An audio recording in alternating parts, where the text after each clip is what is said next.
ছোটবেলায় রাজাদেরকে নিয়ে রাজকুমারদেরকে নিয়ে কত ধরনের ইন্টারেস্টিং গল্প যে শুনেছি। আজকের ভিডিওটা যেটা শেয়ার করছি এটাও একজন রাজার বাড়ি। আমরা এখানে খিমহেতে এটাকে রাজার বাড়ি বলে থাকি। মূলত এই জায়গাটার নাম হচ্ছে টুম্ব অফ কিং সোরো। কিং সোরোই হচ্ছেন এই রাজপ্রাসাদের মালিক, যাকে কিম সোরো বলা হয়ে থাকে। এবং তার জীবন নিয়ে কিন্তু একটা খুবই ইন্টারেস্টিং একটা স্টোরি আছে। সো ধারণা করা হয় যে কিং সোরো যখন এসেছেন হচ্ছে স্বর্গ থেকে, এবং উনি যখন আসেন তখন উনি ওনার সাথে 6টা ডিম নিয়ে এসেছেন, এবং সেই ডিম থেকে আরও 6জন রাজার উৎপত্তি হয় বা জন্ম হয়।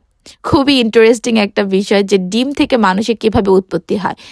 শুধু তাই না, এটাও বিশ্বাস করা হয় যে কিং সোরো নিজেও হয়তো বা ডিম থেকেই জন্ম লাভ করেছেন।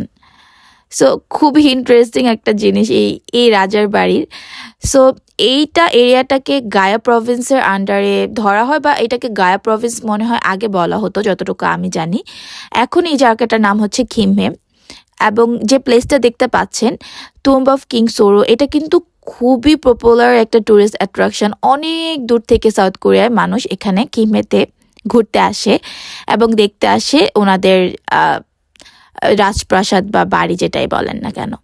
সাউথ কোরিয়াতে কিন্তু তাদের কালচার অনেক রিচ, সাউথ কোরিয়ানদের, এবং এই ধরনের রাজপ্রাসাদ প্রতিটা এরিয়াতেই আমার মনে হয় আছে। এবং তারা খুব সুন্দর করে অর্গানাইজড ওয়েতে একদম ক্লিন করে রাখে, যাতে হচ্ছে ট্যুরিস্টরা এসে দেখতে পারে তাদের যে হিস্টোরিক্যাল যে জিনিসগুলো ছিল।